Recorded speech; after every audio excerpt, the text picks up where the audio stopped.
Hey there, paper geeks and glitter nerds. It's Senna, the crazy geek crafter, and this is the first Halloween video of this year. Now, Halloween is not what it usually is in my house this year because of the virus.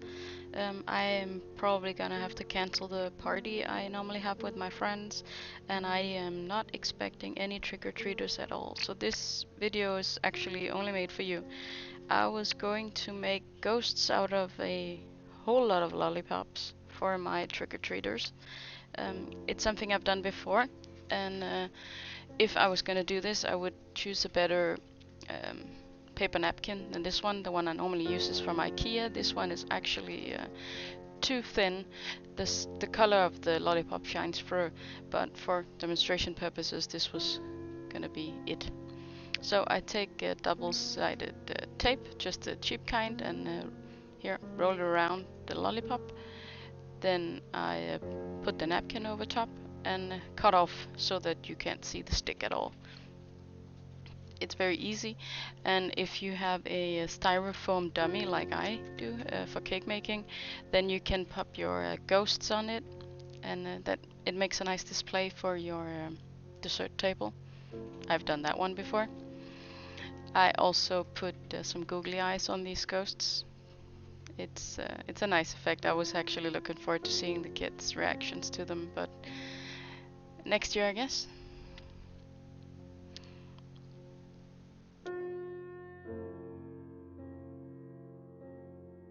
If your ghost separates like this one does, just put a piece of tape underneath to keep the layers together. But like I said, I would choose a better quality of napkin for this project if I was going to make, as planned, 50, 100 of these.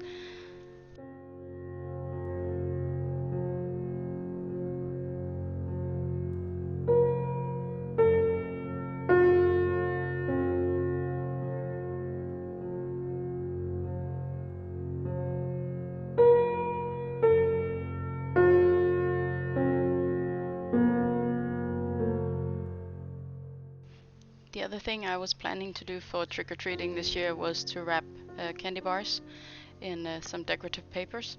I normally make a template, and then I take the measurements and put them into my computer and then print out something.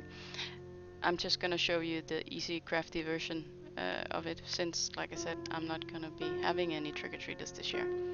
So make a template, it will help you out a lot. Mine was pretty easy for this chocolate bar. I do make the paper a tiny bit too big, but it's easier to cut off than to add once you've done. And here I'm just marking out the top of the chocolate bar if I wanted to stamp something on it or glue something on it or have something that's cohesive on top. This year's theme was supposed to be bloody. I do a color-coded theme every year. I have 5 themes that repeat themselves, so and then my guests dress up, and there are prizes for the best costume, best interpretation of the theme, and one for best what's the last one? Craftsmanship. That's the one. Yeah. And I was looking forward to actually getting rid of them all, because I won last year. That was a fluke. I wasn't supposed to. They're supposed to be with my friends all year, so I don't have to have an entire shelf with the trophies on it. That's what happens sometimes.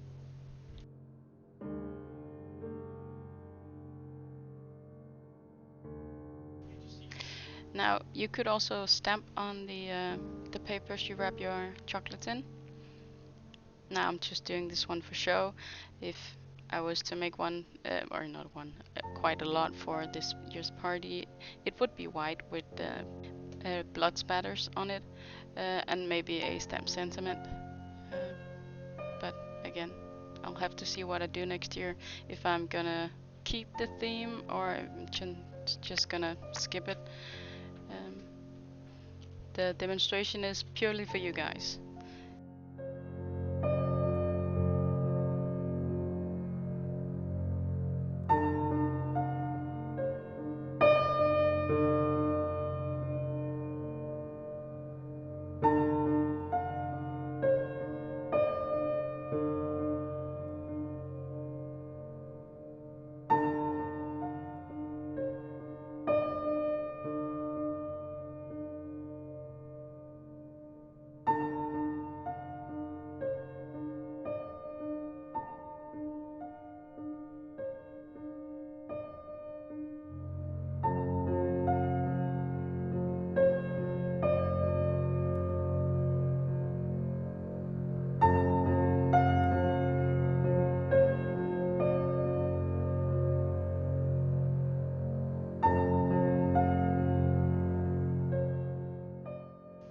closure on my first chocolate bar was not perfect. I am going to remember how to do it on this one, because it's been a few years since I did these custom chocolate bars. I had to get the memory back, so to speak. But of course it would be easier if I remember to put tape on the ends before I close up the paper, which I will do with the third one I will make.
I do hope you'll take something away from this video, whether it's chocolate bars for your wedding or lollipops for a kid's birthday party.